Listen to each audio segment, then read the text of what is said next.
वर्ष 2011 की जनगणना के अनुसार भारत का कौन सा राज्य सबसे अधिक जनसंख्या घनत्व वाला है? बिहार, पश्चिम बंगाल, केरल या फिर उत्तर प्रदेश? तो 2011 की जनगणना के अनुसार भारत का कौन सा राज्य सबसे अधिक जनसंख्या घनत्व, जनसंख्या नहीं जनसंख्या घनत्व पूछा गया है, तो किस राज्य की जनसंख्या घनत्व सबसे अधिक है? यह कहाँ की है? यह बिहार की है। कितनी है? 1116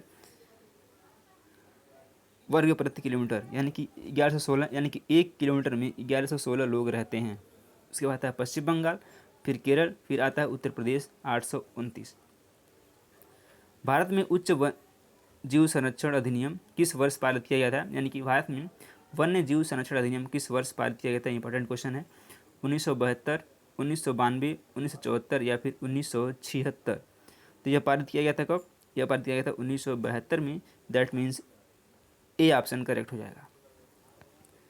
निम्नलिखित में से एक विश्व में चावल की कृषि के अंतर्गत अधिकतम क्षेत्रफल किस देश में है? भारत, चीन, रूस या फिर ब्राज़ील? पूछा गया है विश्व में चावल की कृषि के अंतर्गत अधिकतम क्षेत्रफल किस देश में है? भारत, चीन, रूस या फिर ब्राज़ील?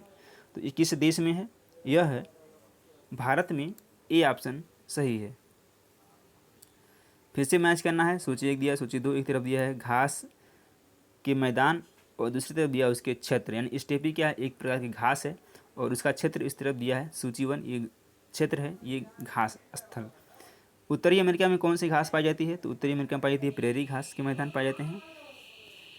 दक्षिणी अमेरिका में पंपास घास के मैदान पाए जाते हैं। अफ्रीका में वेल्ड नामक घास के मैदान पाए जाते हैं और यूरोप में स्टेपी नामक घास के मैदान पाए जाते हैं। तो ए का 3, बी का 4, ए का 3, बी का 4 किस में दिया गया? डी ऑप्शन में दिया गया। डी ऑप्शन करेक्ट हो जाएगा। निम्नलिखित में से झूमिंग कृषि पद्धति किस क्षेत्र में प्रचलित है? उत्तर पूर्वी राज्य, राजस्थान, मध्य प्रदेश या फिर केरल? तो झूमिंग कृषि पद्धति जिस क्षेत्र में प्रचलित है वह क्षेत्र है उत्तर पूर्वी राज्य, यानी कि ए ऑप्शन बिल्कुल करेक्ट है। चट्टानों के निर्माण के दौरान अपनाया जाने वाला सही क्रम क्या है? कायांतरित चट्टान, लावा, आग्नेय चट्टान या फिर अवसादी चट्टान? इसका क्रम पूछा गया है कि सबसे पहले किस क्रम में आएगा। तो क्या है? पहले आएगा लावा, उसके बाद आएगा आग्नेय चट्टान, लावा, आग्नेय चट्टान, फिर आएगा अवसादी चट्टान, यानी कि 2, 3, 4 और 1। सी ऑप्शन करेक्ट है। पहले आएगा लावा, नोट कर सकते हैं आप, लावा, उसके बाद आग्नेय चट्टान, फिर आएगा अवसादी चट्टान, फिर आएगा कायांतरित चट्टान, यानी कि लावा, आग्नेय, अवसादी और कायांतरित। ठीक है, ये आपका ये जो है क्रम है। अगला क्वेश्चन लेते हैं। निम्नलिखित में से कौन सा युग्म सही सुमेलित नहीं है? सेमांग कांगो, मसाई पूर्वी अफ्रीका, बद्दू कीनिया या फिर सकाई जापान? इसका जो कौन सा क्रम जो है सही सुमेल नहीं करता है, कौन सा है? यह है डी, सकाई जापान में नहीं बल्कि कहाँ पाए जाते हैं? दक्षिणी थाईलैंड में पाए जाते हैं। और निम्न में से कौन सा कथन क्षोभ सीमा के विषय में सत्य है? यह लगभग 5 किमी मोटी है, मोटी परत है। भूमध्य रेखा पर इसकी औसत ऊंचाई लगभग 10 किलोमीटर है।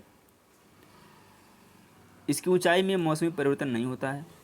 डी है, इसके शीर्ष में भूमध्य रेखा पर तापमान अधिकतम और ध्रुवों पर अपेक्षाकृत न्यूनतम पाया जाता है। तो इसमें पूछा गया क्षोभ सीमा के विषय में सत्य कौन सा है? तो यह है, इसके शीर्ष में भूमध्य रेखा पर तापमान अधिकतम और ध्रुवों पर अपेक्षाकृत न्यूनतम तापमान पाया जाता है। डी ऑप्शन सही है। अब बात करते हैं इसकी मोटाई की। तो इसकी मोटाई कितनी है? सॉरी, इसकी मोटाई लगभग 12 किलोमीटर है। ये 10 किलोमीटर गलत है, 5 किलोमीटर सॉरी। निम्नलिखित केंद्र शासित प्रदेशों में से किसमें वर्ष 2011 में अनुसूचित जनजातियों का सर्वोच्च प्रतिशत था? लक्षद्वीप, पुदुचेरी, अंडमान एवं निकोबार द्वीप या फिर दमन द्वीप? किस प्रदेश में 2011 की जनगणना के अनुसार एसटी की सर्वोच्च संख्या थी प्रतिशत में? तो कहाँ की थी? यह थी लक्षद्वीप की। ए ऑप्शन करेक्ट है।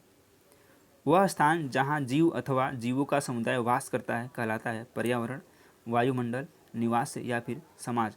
तो वह स्थान जहाँ जीव अथवा जीवों का समुदाय निवास करता है उसको बोलते हैं निवास। That means C